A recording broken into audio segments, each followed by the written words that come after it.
Olá, Deu certo. pessoal do Colégio Nossa Senhora de Fátima. Esse é o nosso primeiro podcast de língua De língua portuguesa. portuguesa. E há muito tempo que já me disseram que ia ter essa sala e não tinha outra pessoa para eu chamar que não fosse ela, Ana Cleide, com A. Ai, eu me senti na a última Coca-Cola. Não, eu tinha tanto medo de tu disser não, tu Oxe, acredita? mas por quê? Eu disse, não, tem que ser ela, nem que eu faça um escândalo lá. Eu vou com Ivonete de Castro, eu peço Ai, ela. meu Deus! Ela tem que vir, tem que ser com ela. E tu não vai acreditar numa coisa. Oi. Hoje é meu aniversário. Tô sabendo disso aí, eu ia deixar pro final. E tu Era o- falou nela, eu pensei logo. era o Vanessa, presente. apareceu isso aqui. Eu, tchau. Ah, no finalzinho eu digo algumas palavras.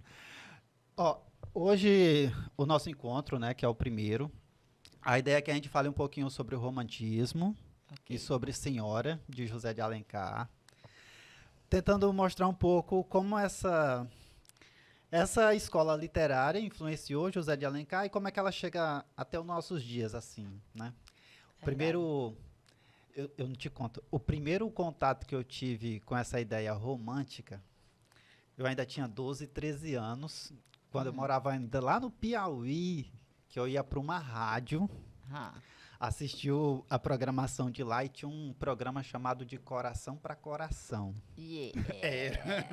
Em que as pessoas escreviam uns recadinhos, uns bilhetes, sabe? sei. E mandavam uma música em homenagem a determinada pessoa. E eu era desses. Não tinha uma É. menina que risse pra mim, eu já queria mandar esse recadinho e tal. Não, mas aqui também tem. Já Tinha, né? tinha? Era Toque Love numa rádio e na concorrente era Toques e Retoque. Eita. Todo mundo queria assistir, todo mundo queria mandar o recado. Lá era uma hora, cara. E uma vez que eu deixava escondido, né? Eu nunca tinha revelado pra ninguém que eu era o dono das mensagens. E um dia É. na escola, a menina foi passar na minha carteira e derrubou meu caderno. Ah, E caiu o pedaço de papel com o nome da menina. O que foi que eu fiz? Eu rasgou. fui muito maduro nessa época, porque eu nunca mais falei com ela. E no Muito maduro. e no ano seguinte eu mudei de escola, entendeu? Aí esse meu contato romântico foi que me apresentou a literatura e tal, foi quando eu comecei a gostar de ler. Aí eu queria que você tentasse explicar para começar, né, Cleide? Ok. Qual é a diferença desse romantismo do dia a dia e o romantismo à escola literária? É o romantismo com R maiúsculo, né? O romantismo com R maiúsculo, que é a escola literária.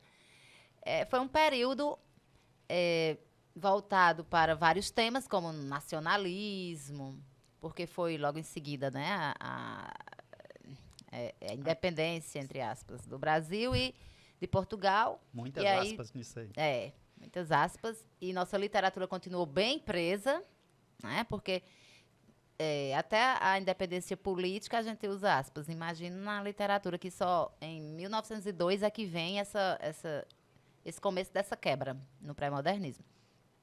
E aí o romantismo é uma escola literária que tem suas características. E uma delas é essa idealização, né, do amor. E já o romantismo com R minúsculo é esse comportamento nosso quando nos vemos apaixonados, né, por alguém, quando a pessoa escreve o nome dela num papelzinho e acaba sendo descoberto. Meu Deus, nem lembro. Aí é uma cena romântica com R minúsculo. É, eu sei. Agora, assim, dos alunos de hoje, você consegue perceber... O romantismo, ele tem uma contradição, uma contraposição com o realismo. Isso. A vida amorosa dos alunos atualmente é mais realista ou é mais romântica? Eu acho que a vida dos meninos hoje assim, tem uns que ainda são românticos e outros realistas, né? Um estava um dia na escola, aconteceu uma cena romântica e realista ao mesmo tempo. O menino disse que estava paquerando a menina, professora, a menina ficou só olhando pra mim, só olhando, sorrindo. Não é romântico, não é, ele não tá me paquerando? Eu disse, tá, sim, pode investir. Qual é a sala? Acho que é do segundo ano, ele é do terceiro. Não, pode investir. Se ela estiver só ali olhando e assim, meio tímida, é paquerando. Ele, pois é. Eles se encontraram um dia na fila da merenda, no maior empurra lá na cantina. Né? Eles ainda compravam lanche na época. E aí ele disse, que se deparou com a menina do lado dele e os colegas, vai, cara, vai. Aí ele, me dê teu número. Aí ela, pra quê? Foi bem grossa, ó, realista. Pra quê? Aí eles ficou tão nervoso, os colegas esperando que ele ia dizer que eles, pra colocar crédito. Aí ele não sabia o que dizer. Foi pego de surpresa. Ele começou tão romântico, mas a menina foi tão realista. E ele, pra colocar crédito. Pois bem, ela mandou um papelzinho pra sala com o número do telefone dela pra ele colocar crédito. Muito realista ela, muito Machado de Assis. Muito Machado de Assis. Já ele, né? Eu disse, tu vai colocar crédito? Ele, é o jeito, senão ela vai ficar pensando que eu sou liso. Continua romântico. O romantismo tem dessas Idealizado coisas. demais. É. Se você crê muito nessa idealização, a chance de você, hora ou outra, se passar por trouxa Pois é. é grande. Menino, tu vai pagar pra essa menina talvez paquerar com outro menino pela internet. Não, professora, se ela tá pedindo é porque ela quer falar comigo. Mas tá bom, vai. Eita. Embarca. É minha versão essa daí. É minha versão essa Pois daí. é, isso aí é o... Como era o nome do programa? De coração para coração. Coração pra coração. Cara, que coisa mais brega.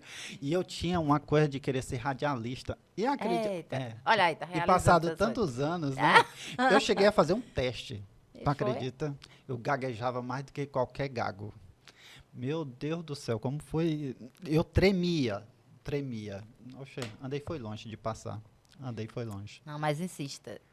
Agora eu faço como os românticos.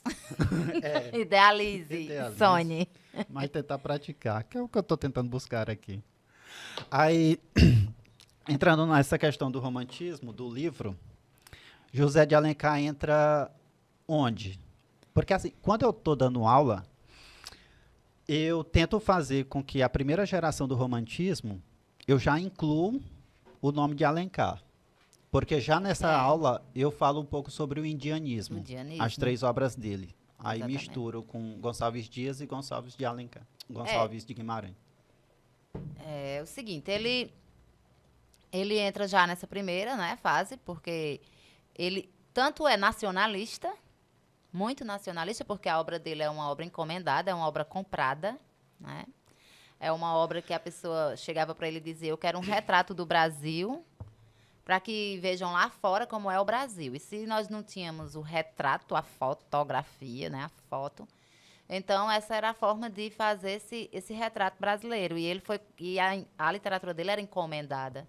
Daí, porque as pessoas criou-se esse mito, né, de dizer que José de Alencar, para escrever, dizem muito isso para mim, é mentira, viu, desse povo, ele nunca leu. Para escrever que o sol nasceu em Iracema, ele escreve 3 páginas, professor. Eu não consigo ler, não. Não, ele não escreve 3 páginas dizendo que o sol nasceu, não. Mas ele dá, assim, ele usa muitos adjetivos mesmo. Ele dá uma descrição, ele faz uma descrição bem exagerada. Primeiro, porque o exagero faz parte do romantismo. E segundo, porque era a intenção de retratar o Brasil, como era, né? Lá vem Iracema correndo, sentou-se no toco. Aí ele vai dizer que toco é esse, de onde veio essa árvore, quanto tempo passou, como foi que foi cortada, para que é utilizada. Por quê? Porque era o retrato do Brasil, né? Era uma literatura comprada. Então ele é nacionalista, extremamente nacionalista e indianista. Porque ele traz essa literatura. Ele é conservador, né? É um homem que defendia o ato de escravizar o outro. Eu não consigo compreender esse paradoxo alencariano de ser uma pessoa inimiga do rei, quando, na verdade, ele era a favor da escravidão, votou contra, como deputado, ele votou contra a lei do ventre livre. Sim. Né? Então, Alencar é este homem aí. Aí, depois, ele também trabalha essa questão histórica, né? E urbana, e regional, aí nunca sai do realismo. Não é à toa do que quando a romantismo. gente estuda José de Alencar, a gente fala sobre projeto literário, mas não é só um projeto de literatura, é um projeto de Brasil também. Projeto de Brasil. Quando ele fala que ele faz aquele tipo regionalista, em que ele faz um romance mostrando praticamente todas as regiões do Brasil, a gente tem que relacionar também com aquelas revoltas regenciais, em que o Brasil naquele momento poderia ter se dividido em várias repúblicas. Isso. E quando ele faz esses romances, a ideia é tentar mostrar que cada região dessa tem um pouco de brasileiro.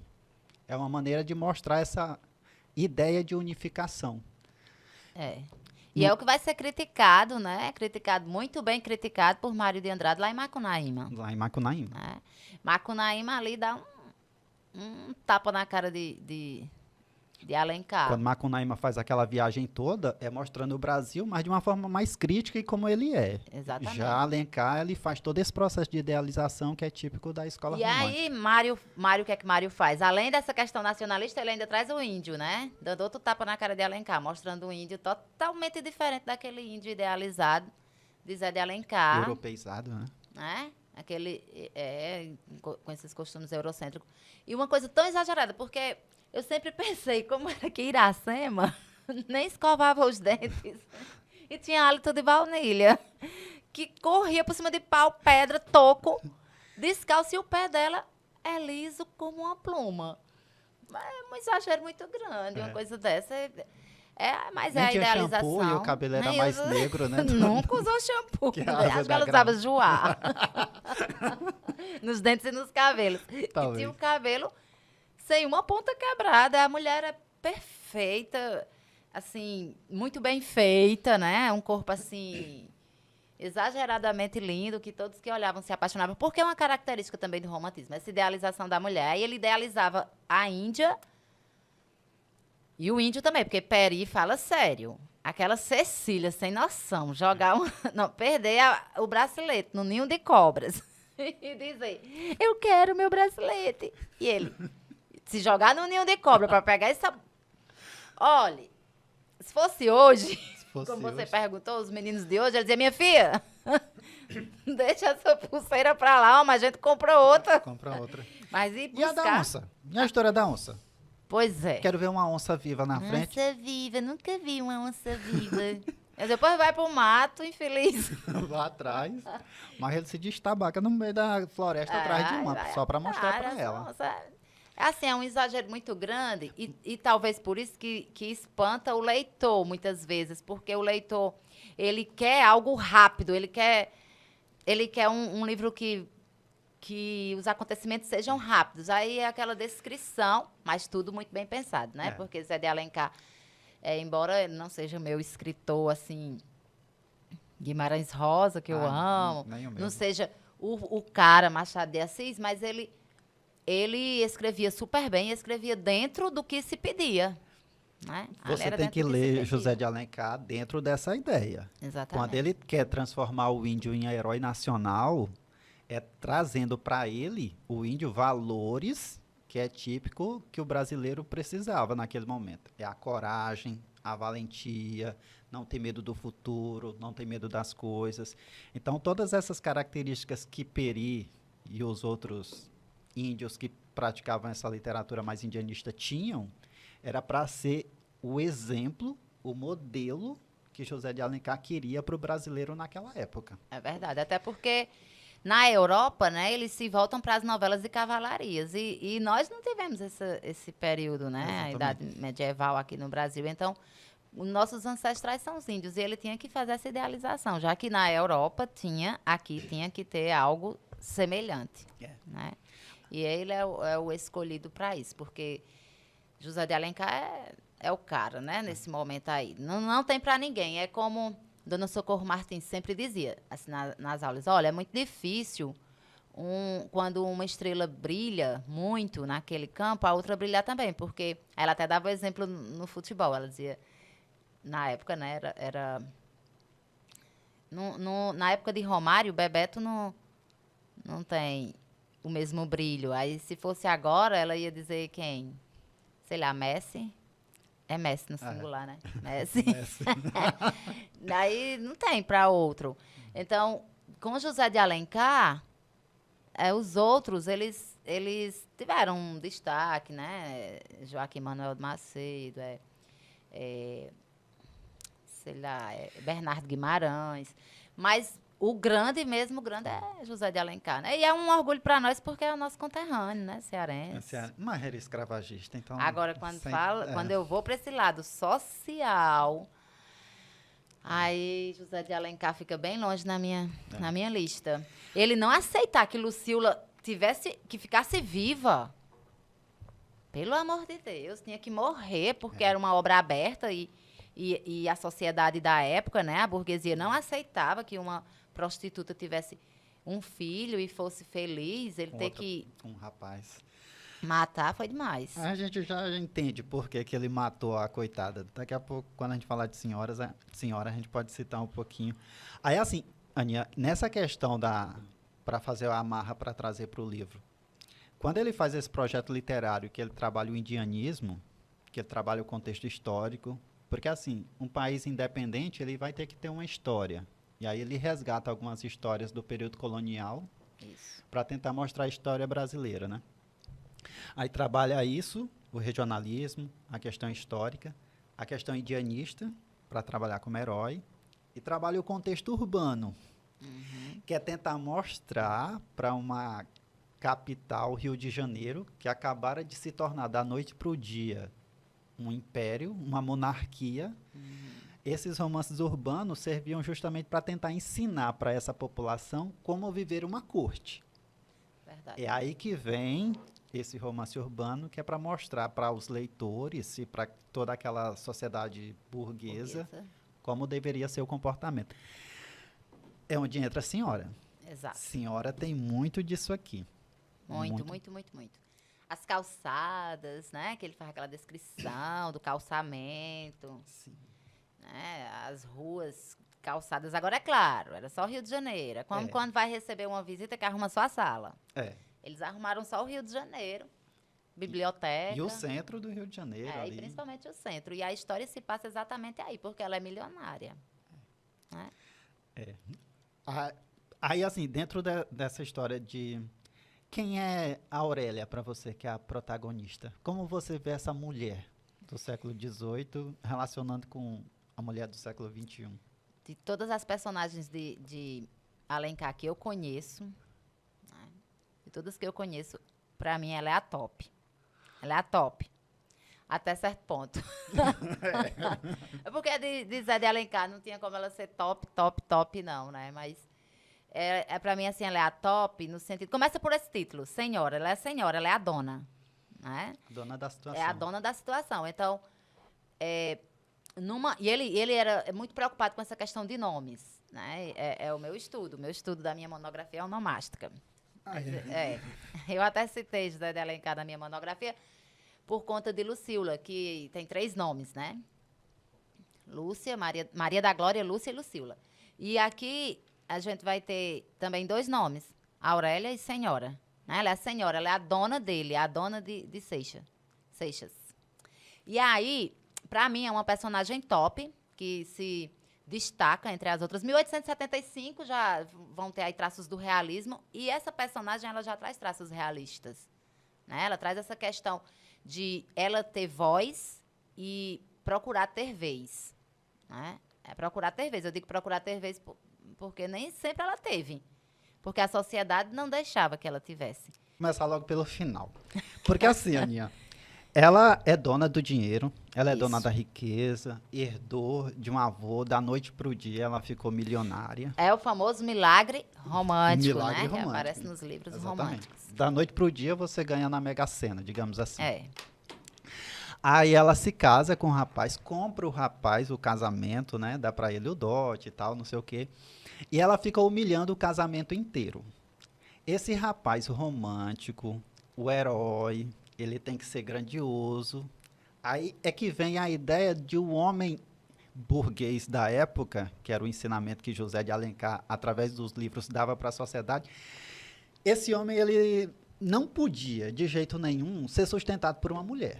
Forma alguma, jamais. Aí ele teve que trabalhar uma vez sabendo que ele foi comprado, ele não podia terminar assim, aí ele tinha que mostrar o seu valor.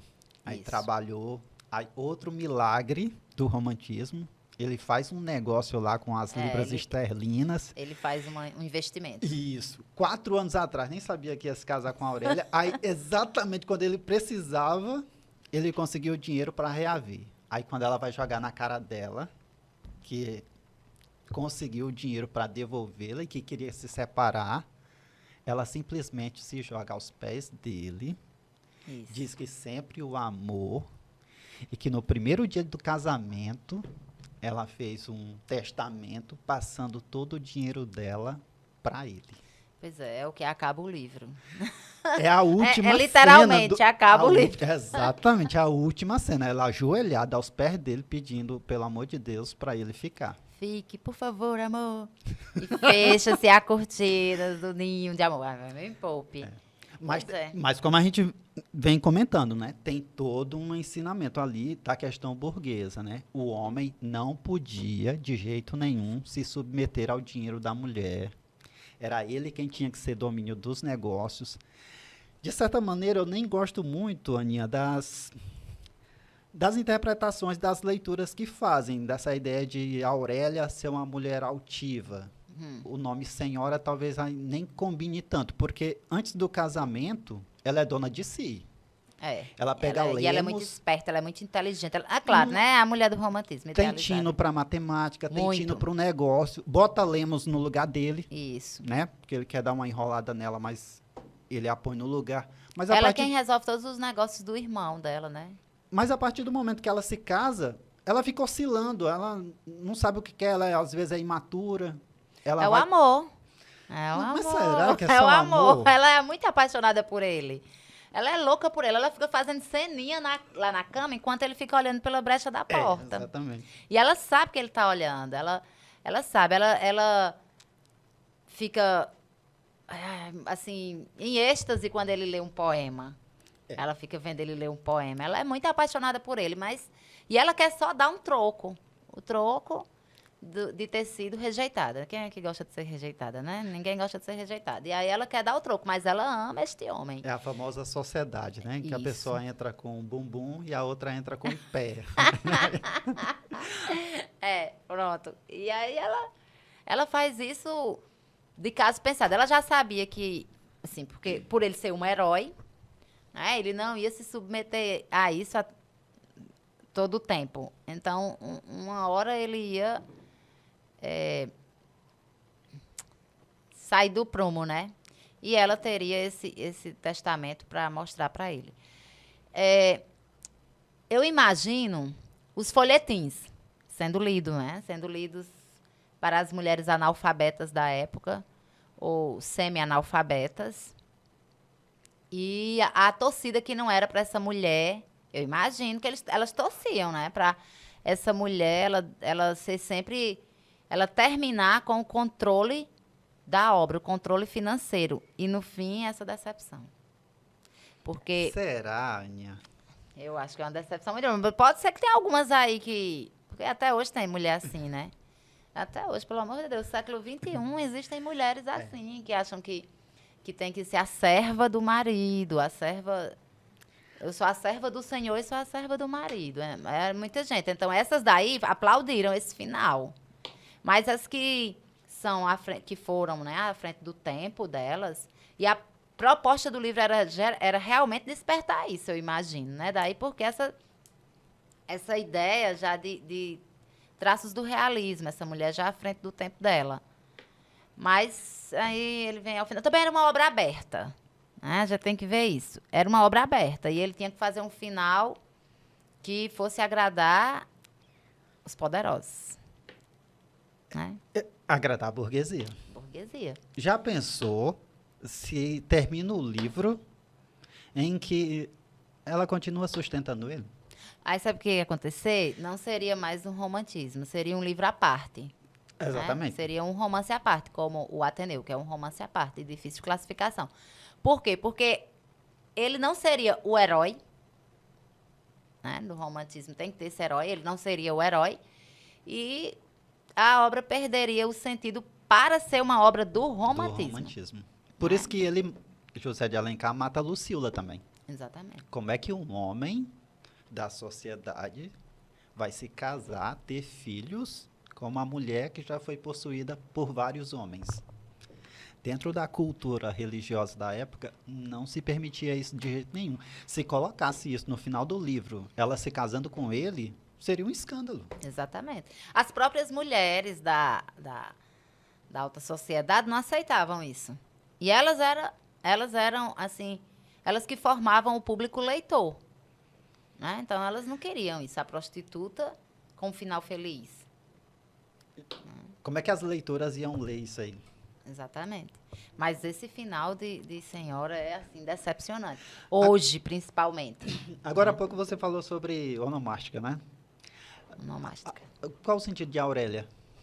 Aurélia é santa. Áurea. Áurea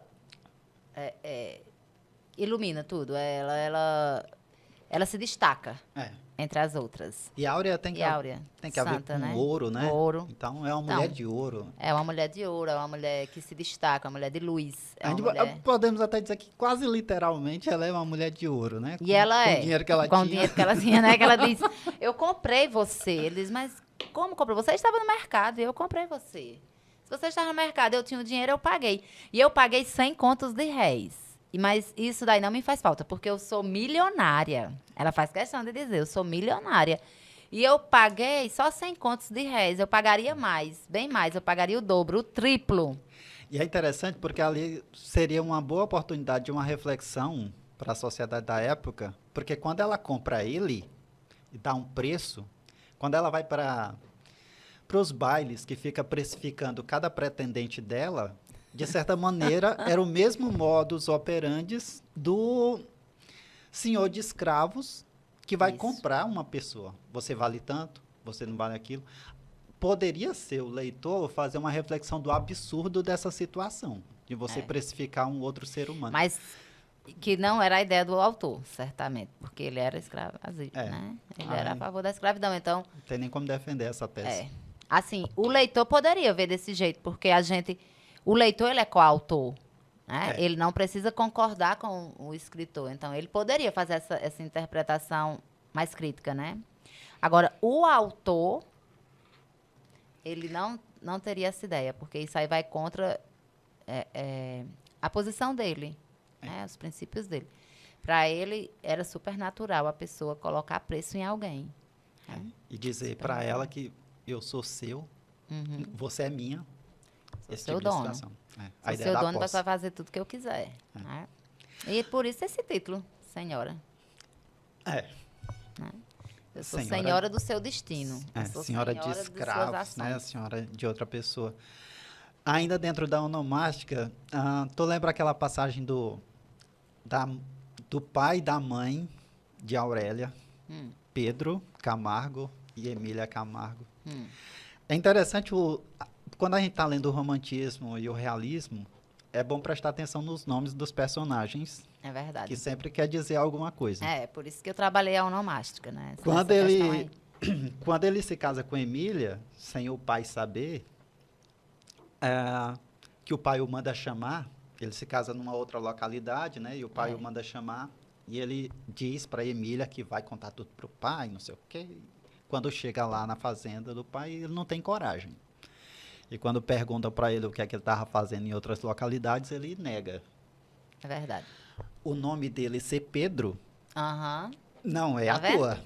Não é à toa. É o que eu defendo na minha monografia, que quando o escritor ele escolhe o nome para personagem, nem sempre, eu acredito que não seja todos os escritores que tenham esse conhecimento, sei lá, essa ideia, ou defendam essa ideia, queiram se encaixar nessa ideia, mas a maioria deles, principalmente os clássicos, eles já colocam parte das características dos personagens no nome dele. Na hora que você pega o nome, você já pensa, ó, na obra Bagaceira, de José Américo de Almeida, ele tem um personagem que se chama Latomia. Latomia. E todas as cenas que você encontrar desse personagem na obra, ele está falando e ninguém está prestando atenção nele. Porque ele nem late nem mia. Latomia. Olha que interessante, isso aí eu não sabia não. É muito interessante quando você vai perceber. O nome dos personagens, Clarissa, de Érico Veríssimo. Clarissa, clara, claridade, né? Ela tira você da escuridão. E a personagem é uma personagem assim. Eugênio, de Olhar e os Lírios do Campo. Eugênio, eu em primeiro lugar, egoísmo. Ele é muito egoísta. E ele casa com quem? Com uma mulher tão egoísta que diz, eu não vou ter filho para não deformar meu corpo. E o nome dela, Eunice. Eu, em primeiro lugar. Não pode ter sido à toa, Érico Veríssimo ter escolhido Machado esses em pai nomes. contra a mãe, a mesma coisa. Exatamente. O cara que vai caçar escravos se casa com uma moça chamada Clara. É, A exatamente. mãe de Clara, né, chamada Mônica. É, a tia Mônica. A tia, Mônica, que né? tem a ver com uma ideia de brancura também. É, entendeu? e são nomes que às vezes a gente nem imagina que tem aquele significado. Né? Exatamente. Dagoberto, Soledade e Lúcio. Eles formam um triângulo amoroso de um romance de 30 que se passa embaixo do sol. E o nome deles, Soledade já traz o sol no nome. Lúcio significa luz. E Dagoberto, nascer do dia. Olha aí os nomes. E o próprio Fernando, né, de senhora. Fernando, segundo eu busquei, é aquele que busca a paz. E E ele durante fica o fazendo casamento, ele fica aguentando calado todas as humilhações que a Aurélia faz ele passar. Exatamente. Procurando. Até na separação, ele não é agressivo. Ele vai se Porque ele gosta dela também. ele gosta dela. A cena uma das cenas que eu mais gosto desse livro é quando ele vai conhecer a Aurélia. Porque o Lemos diz, ela diz, diga a ele que ela não é nem velha nem feia. Pra ele aceitar, tem né? Isso aí, tem. Bom, ele se vendeu por 30 contos de réis. Então, ofereça 100.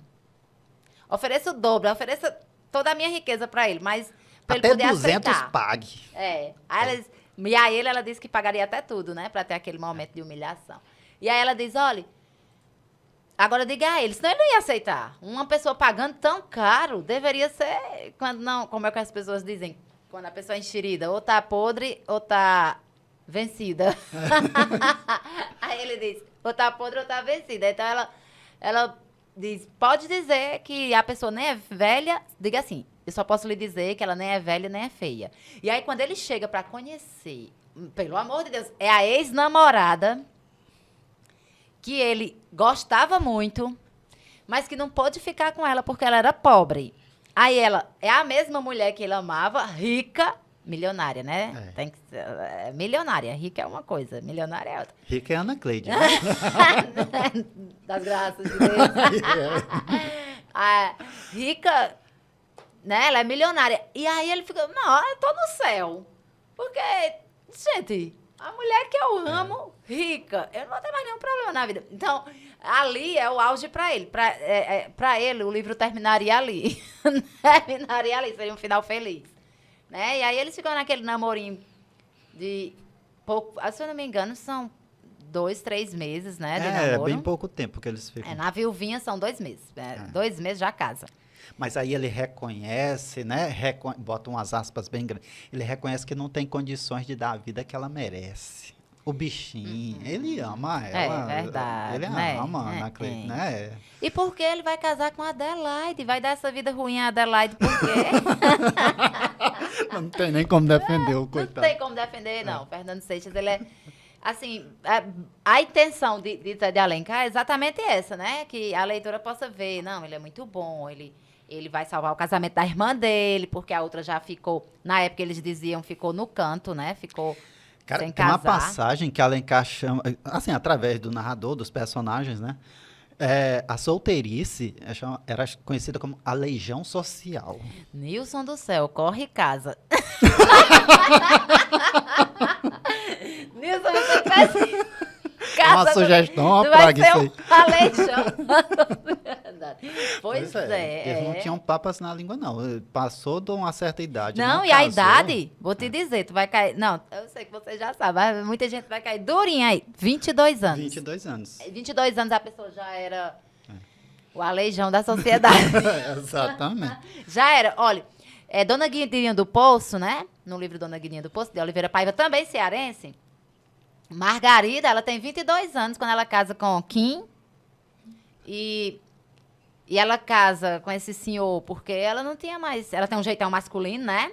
E ela não tinha mais opção para casar. E é o jeito ela casar com este homem, que depois ela se envolve com o sobrinho dele e acabam matando esse Kim, de uma furada.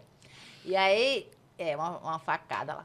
E aí, este romance, ela tem 22 anos e ela já estava passando do tempo. Conceição, em O 15, de Raquel de Queiroz, também cearense, né? Ela, Conceição, as pessoas ficam querendo que ela case. Ela é apaixonada pelo primo, mas o primo é da roça. Ela não quer um homem da roça, porque ela é uma menina estudada, né? Professora, mora na capital. E ela não quer. Ela acha um retrocesso ter que voltar para a fazenda, voltar para o sítio. E ela não quer. E as pessoas ficam dizendo, você tem que casar, você está passando da hora. Tem 22 anos. Então, com 22 anos, a mulher já é uma legião social. Exatamente. Né? Olha a diferença para hoje.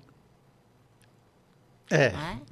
Que existe uma dificuldade muito grande de sair de casa, né? Atualmente, cada vez mais tarde, os filhos estão saindo de casa. Pois é. Hoje a mulher é tão diferente que eu estava vendo um artigo em que dizia assim, hoje a mulher de 50 é a mulher de 30 de antigamente. Como a mulher evoluiu, como a mulher está moderna, como a mulher está à frente do tempo, né? Então, hoje a mulher de 30, a mulher de 50, na verdade, é a mulher de 30 de antigamente. Né? Você vê hoje as avós, você olha, tá lá, a avó toda modernona, de shortinho, de cropped, e é vó. A avó de outras épocas, né, era diferente.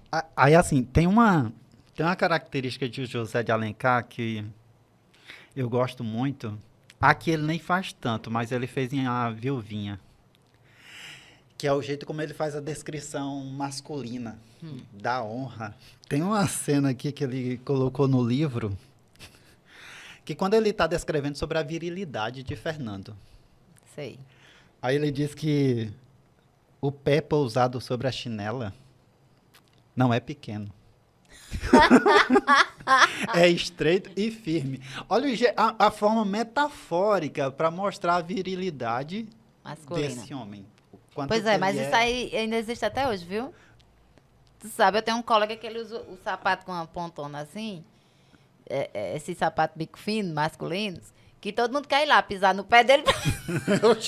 Se o pé dele vai até o final. Não, mas...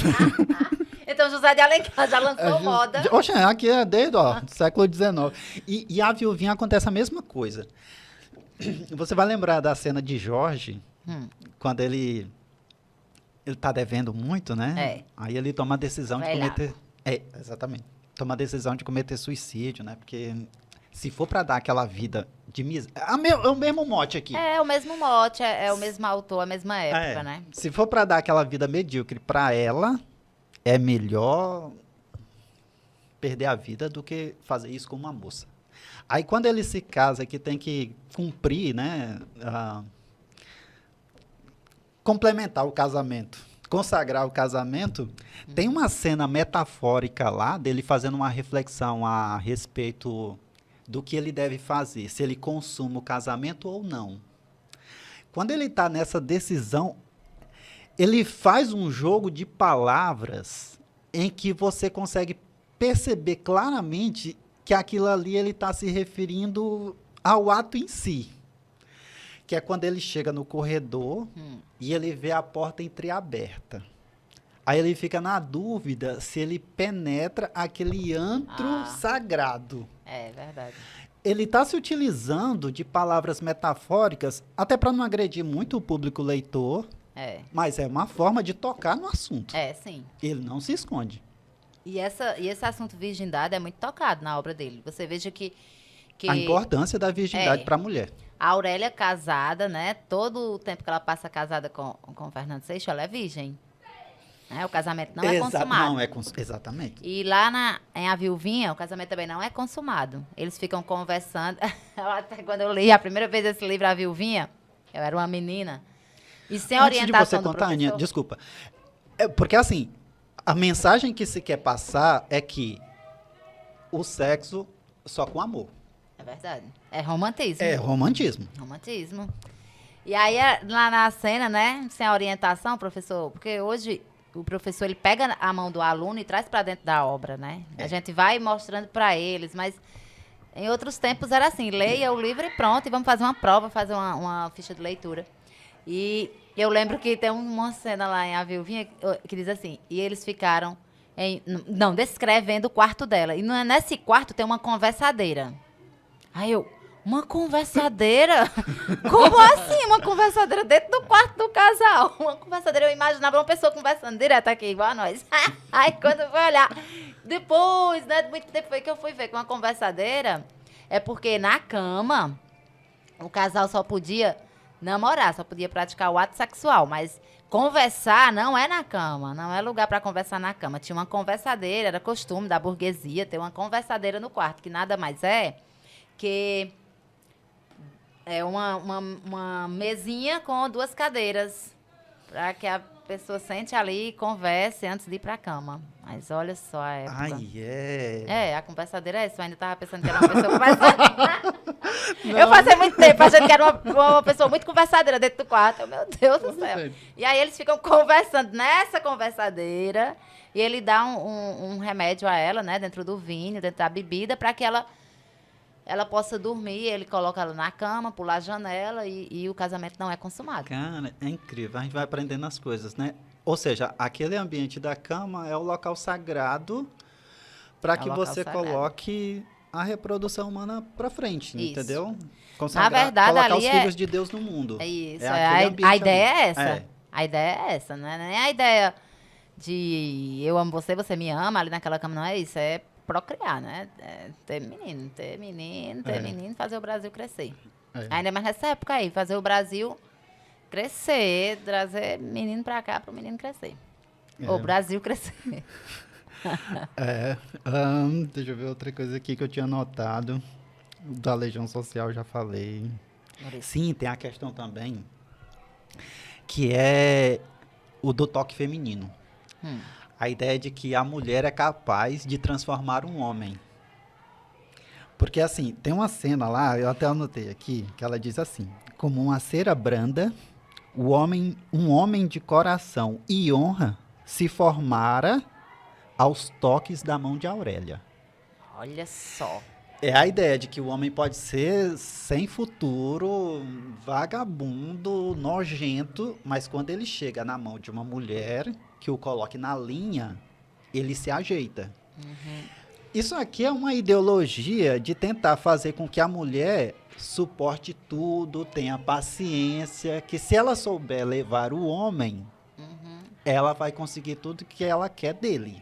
Mas para isso tem que ter paciência. É o famoso recado, né? O famoso recado de que atrás de um grande homem tem sempre uma grande mulher, e que hoje nós não aceitamos mais isso. Isso aí caiu de moda para nós e não é mais atrás de um grande homem, é do lado de um grande homem. E se não tiver cuidado, se balançar, é na frente de um grande homem. Há sempre uma grande mulher. Então, essa ideia de que a mulher, ela deve aguentar, tu deve ser submissa, serva para que aquele homem seja melhor. Olha só, a mulher, quem tem a obrigação, ele deixa aí para que a gente possa ver, né, que a sociedade veja que a mulher ela é quem tem a obrigação de melhorar aquele homem, né? Porque, assim, no romantismo, existe o herói, só que é um herói que, como é que eu digo? É um herói que ele precisa ser,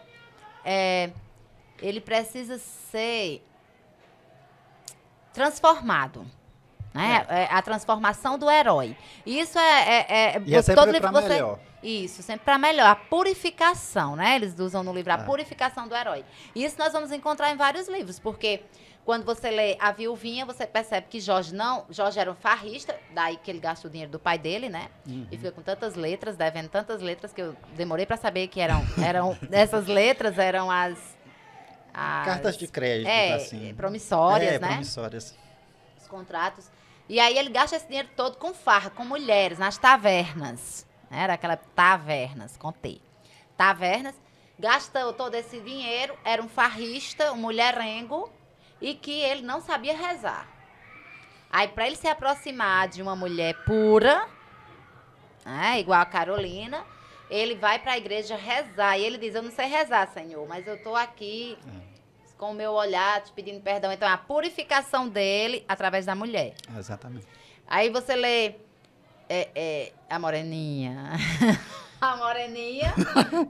E a Moreninha Água com Açúcar, né? O romance. Que eu nunca insisto pro meu aluno ler, não, porque eu tenho medo dele nunca mais querer ler nenhum livro. A Moreninha. Fico com medo. Mas jamais a pessoa pode formar um leitor com esse livro, porque... Eu digo que é aquele tipo de livro que serve para você desempenar uma mesa, Pois é. arrancar uma folha para fazer fogo. E coloca, assim, olha, e pior ainda quando a pessoa diz assim, não, eu não vou colocar o filme pra ver se os meninos gostam. Ai, meu Deus, aquela cena, Paquetá, Paquetá, Paquetá, o rapaz bordando. Não, os meninos hoje não assistem mais isso, não. Esse aí é pra aquela época que as crianças nasciam com a mãozinha fechada, passava 3 dias pra abrir, os olhos fechados eram 10 dias pra abrir, e as pessoas ficavam, o bebê já abriu os olhos? Hoje as crianças nascem quase falando. Então, assim, é muito distante esse tempo, né? Então, esse filme aí não conquista leitor, não. E ele, nesse livro, Augusto é um mulherengo. É, como as meninas chamam, um garanhão, um danadão, que não namora ninguém, sério. Ele fica com as pessoas. Olha, um livro publicado em 1844. É. Ele só ficava. Né? E aí os amigos dele dizem, se você for lá pra Santana, você vai conhecer uma mulher bonita, porque lá só tem mulher linda. Não é possível que você não se apaixone. Não se apaixone, olha. Corta. Não se apaixone. Não é possível que você não se apaixone. Aí ele conhece Carolina, que parece que esse nome estava na moda no romantismo, né? Era. Carolina também. E aí Carolina, uma menina de... Ah, pelo amor de Deus, 14 anos ela tem, ó. 14 anos, porque 22 já era, né? A legião. Já era a Então, legião. com 14 anos, as meninas já tinham que estar casando, 14, 15 anos. E aí, ele, quando conhece Carolina, ele vai... É que a gente vai saber por que é que ele não namorava ninguém sério. Olha, é a purificação do herói. Porque ele estava prometido a uma criança que ele encontrou na praia, salvaram um velhinho, o velhinho dá uma muleta, os dois que o amuleto casa, e ele diz... Vocês vão casar, né? Pra nenhum casar com outra pessoa. Vocês vão se reencontrar e casar. Aí é que a gente vai ver esse rapaz como herói. Porque antes ele não era um menino bom. Aí nós vamos ter Seixas também aqui, que ele vai ser desse tipo de pessoa, que em casa ele é uma pessoa e fora ele é outra. Em casa ele é o bebezinho, que todo mundo cuida dele, que todo mundo faz tudo por ele. Né? Ele tem uma vida de rico, e a família, vida de pobre. Elas fazem, as mulheres, vejam, mulheres. Ele, né, já não tem mais o pai vivo. Então, ele tem a mãe e 2 irmãs. Que fazem só tudo por eles. Por eles. Foi outra parte que me chamou a atenção. As 2 irmãs, tem uma cena que ele chega tarde de uma festa. Isso. Aí ele vai deitar, só que não consegue dormir e tal. E a irmã vai lá deixar um café, alguma coisa um leite para ele comer. Bebezinho. Aí depois chega a outra irmã. Ô, gente, e tu veio, foi pra cá, tu não disse que ia fazer alguma coisa com a roupa? As 2 brigando. Pra cuidar dele. Porque queria estar cuidando. Era ela quem queria ter levado o leite, o lanchezinho pra ele, entendeu? As 2 mulheres brigando pra ter a atenção do irmão. Se chama patriarcal. Patriarcal. Só tinha Patriarcalismo. ele. E aí ele gasta tudo. Você vê que até o guarda-chuva que ele usa é caríssimo. Que jamais alguém olharia para aquele guarda-chuva dele e saberia que iam para uma casa tão pobre. É assim. E ainda em cima dessa questão da mulher modificar e transformar o homem, tem a questão da geração, passar de geração para geração. Porque quando você lê Emília, a mãe de Aurélia, que Pedro está negando que era casado com ela aceita numa boa situação. Ela morre de medo de que o pai deserde o marido e assim ele acabe sendo prejudicado. Por isso ela vai aguentando todo esse sofrimento da distância do marido, vai criando as filhas praticamente sozinha, mas ela está calada. Porque são as decisões do marido e ela não quer tocar Exatamente. nisso. Ela fica no anonimato, ela é como se ela fosse uma amante. De certa maneira, Né? sim, porque... E o homem é solteiro, casa-se com ela, mas é como se ela fosse uma amante daquele homem. Tem que viver no escondido. Porque ele não tem coragem de dizer ao pai. Exatamente. É uma coisa tão absurda. Por isso que José de Alencar o mata. Porque esse tipo de homem medroso não é bom para a sociedade brasileira. E ao puni-lo, Exatamente, é Nilson. uma forma Não dele tinha dizer, observado é isso isso aí. que esse tipo de homem merece. É verdade. É como também o irmão dela, Emílio. Emílio não faz nada. Não sabe fazer nada. Nem as contas do trabalho dele, ele não sabe fazer. Quem faz Quem é a faz é Aurélia. ela. Exatamente. E ele também morre de uma febre e tudo, porque ele é fraco. Né? Ele é fraco.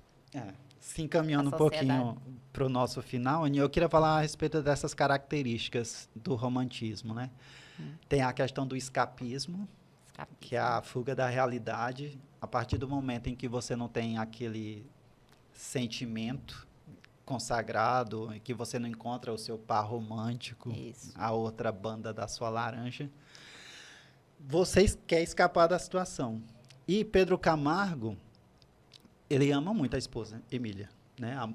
O pai de Aurélia ama muito a esposa. Mas como ele não consegue consagrar esse matrimônio, vivendo na mesma casa, vivendo como uma família tradicional, ele acaba morrendo de uma febre. Antes de Fernando, a Aurélia meio que se apaixona, não é se apaixona, mas tem alguém apaixonado por ela, que é o Eduardo Abreu. É verdade. Como ela prefere se casar com Seixas, o que é que acontece com Abreu? Num primeiro momento, ele vai embora. É o escapismo, ele vai para Paris. Verdade. E depois, ele fica pensando o tempo inteiro em suicídio. Essa ideia do romantismo, aqui linkando o início da nossa conversa com agora, né? A ideia do romantismo, que se você não tem aquela pessoa que é a certa para você, que se encaixe, você não tem uma vida satisfatória, né? O amor só acontece se você encontra a pessoa certa, aquela que é o seu par. Aí, a partir daí, se esse amor não acontece, morrer, fugir, ir embora, são as coisas ideais para se fazer que o romantismo está pregando, de certa maneira. Você só deve casar por amor. Se esse casamento não acontece, é melhor até viver sozinho. Exato. De certa maneira. E isso respinga nos nossos dias, né? Muito. Respinga nos nossos dias, esse romantismo assim tão exacerbado. De a pessoa querer uma pessoa porque ela não é acessível a você, você escapar com suicídio. Né? E um pouco até piorou, né? Porque em vez da pessoa matar a si, tá matando a outra pessoa. Aí vem o feminicídio. Muito presente, assim, na nossa época. E que é uma forma também de escapar. E muitos matam e depois cometem suicídio, né? Matam a mulher como se dissesse, eu não vou escapar sozinho. Se não é minha, não vai pode ser de ninguém. É esse romantismo exacerbado nos dias atuais. É deturpado até. Porque no romantismo escola literária, o fim da vida era só para aquele apaixonado que idealizou aquele sentimento. E não para a pessoa idealizada. E agora, tanto o idealizador quanto a idealizada precisam ter fim. Né?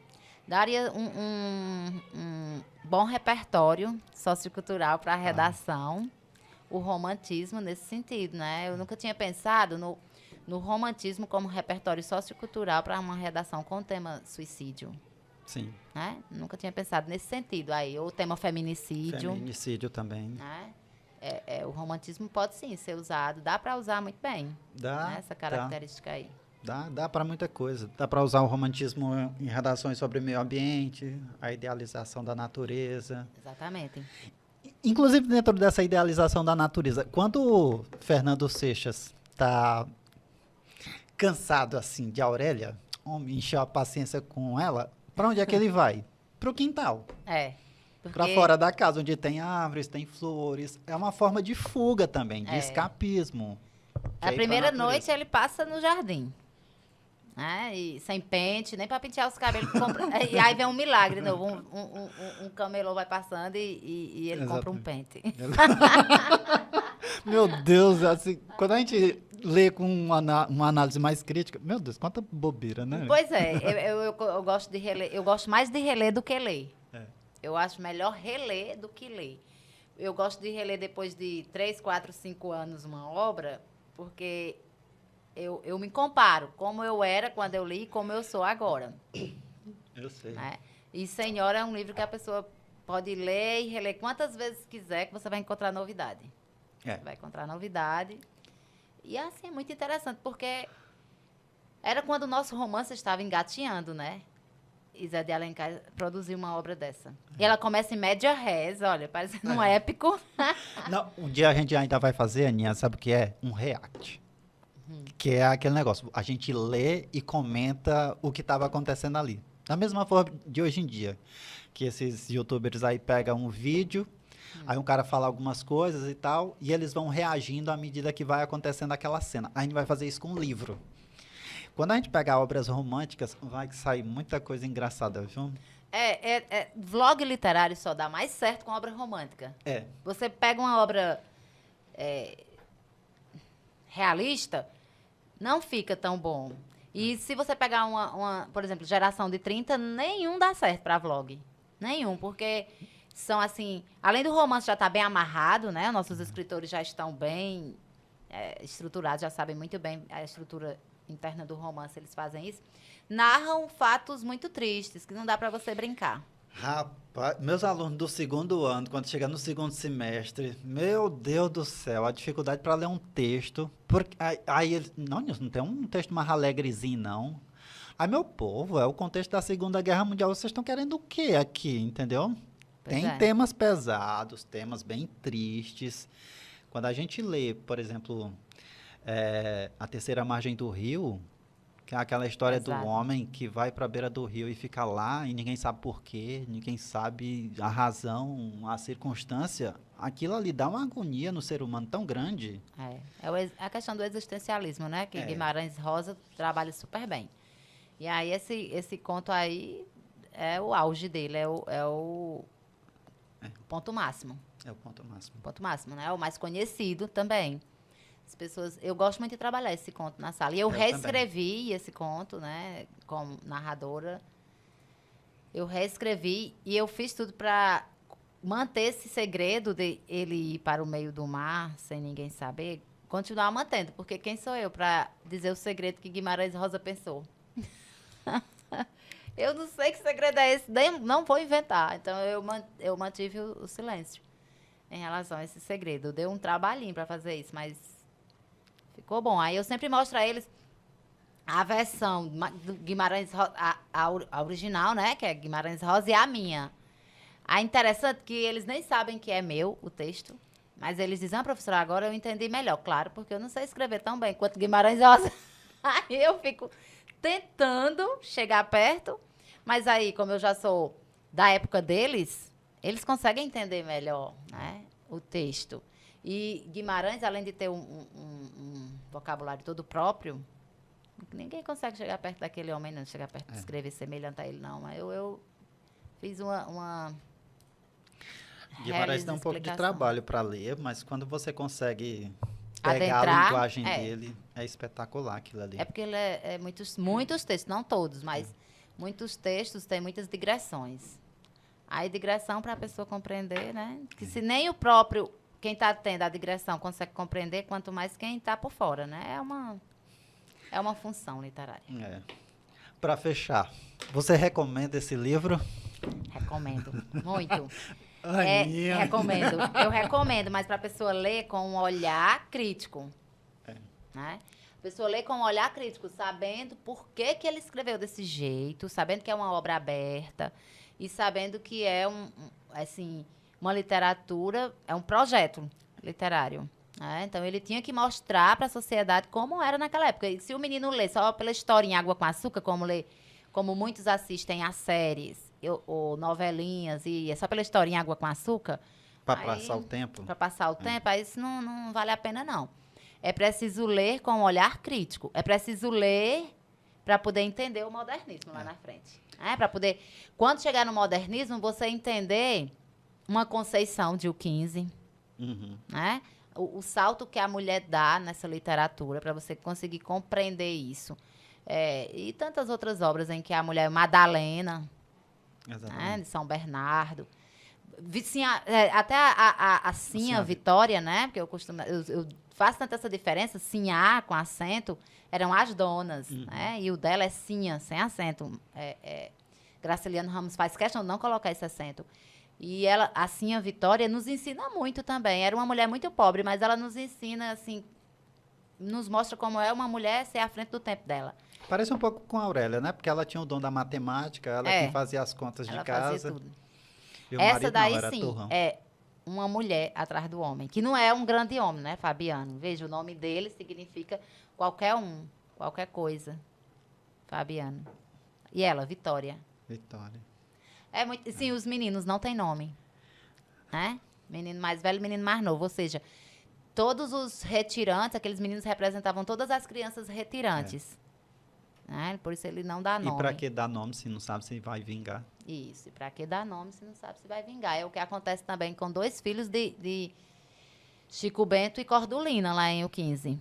Ó, Chico Bento, É. Francisco Bento, né? Nome santo. No Ceará, o povo bota nome santo mesmo nas pessoas. É Francisco, é Chico, é esses nomes. Os meninos Chico são... de ó, Francisco, aí- aquele sem posses, que é o que Exato. ele... Aí ele Conceição, outro nome de santo. Aí os apelidos, né? Porque o menino mais novo o nome do menino é Manuel. Manuel. Aí o apelido Duquinha. É Ceará. Ceará Não, a gente é vai apelido. a gente vai né? puxando uma coisa, vai puxando outra. Essa cena de U15, eu acabei de falar semanas atrás para os meninos, né? Aquela cena de denúncia social que a Raquel faz com 20 anos, ela escreveu o 15, né? É. Aquela cena em que o menino, eles estão na viagem para Fortaleza, que ele morrendo de fome, ele adentra uma quinta para pegar Mandioca. uma mandioca. E pega uma mandioca braba. Que ele come, passa mal, que ele tá lá adoentado, a mulher vê, a mãe dele vê, né, e grita, Chico, corre, vai buscar ajuda. Que a ajuda que ele traz? Uma rezadeira. Aquilo ali é uma denúncia muito grave e séria, assim, no meio da doença, no meio da desgraça, qual é o auxílio que uma família tem? Se quiser, é uma rezadeira. Não tem um posto de saúde, não tem um médico, não tem nada para ajudar. Ou seja, o interior do Brasil está entregue às baratas. É a denúncia da realidade. É Né? a Foi o denúncia que social. fez Guimarães Rosa desistir de ser médico. Foi isso aí, porque ele, aos 16 anos, ele passou para a faculdade de medicina, viu? Ele é um ponto fora da linha. Ele é menino com 16 anos, passou para federal. Com 6 anos, ele aprendeu francês sozinho, sem internet. Então, ele Mas aí também é uma habilidade que o ser humano tem, não é para qualquer um também. Não, então, ele é totalmente diferente. Diferenciado. Né? Ele conhecia 20 línguas, dominava 14. E a As gente- outras 6 ou ele lia, ou ele escrevia, ou ele só lia, mas não E escrevia, a né? gente não domina nem o verbo to be, né? Pois é. Como o meu professor estava dizendo em inglês, ele disse que o menino chegou para ele, professor, nunca aprendi. Professor, na escola a gente só estuda o verbo to be, to be, to be. A gente vai estudar ele aqui também, no cursinho. Aí ele disse, você já aprendeu? Ele, não. Vai estudar de novo. Tem que estudar Né? de novo. E aí, Guimarães Rosa, com 22 anos, já era médico. E ele escolheu ir para o interior do interior do interior, porque lá era difícil o acesso ao médico. E ele era esse médico bem acessível. Só que ele desistiu. Por quê? Porque não tinha recursos. Ele disse que via as pessoas morrendo e cadê remédio? Ele diagnosticava a doença, mas não tinha assistência, né, com os remédios. Então, ele desistiu e virou diplomata.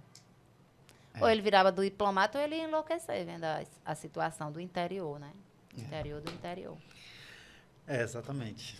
E aí, esse livro aqui eu indico, porque quando você for ler um livro como esse, do modernismo, você vai poder fazer essas comparações. Veja esse livro aqui, ele trabalha com a burguesia. Né? É voltado para a burguesia. Quando você vai ler o 15, quando você vai ler um livro de Guimarães Rosa, você vai ver que é uma denúncia da realidade dos mais pobres, dos menos favorecidos. Isso aqui não é. Isso aqui é puro ouro. É o nome da mulher, Aurélia. É, puro ouro. Pois é isso, pessoal. Chega ao fim o primeiro podcast de língua portuguesa do Colégio Nossa Senhora de Fátima. E como eu lhe disse no início, Aninha, tinha que ser você a primeira, mas eu vou ser bem sincero, eu começo a me arrepender. Por quê?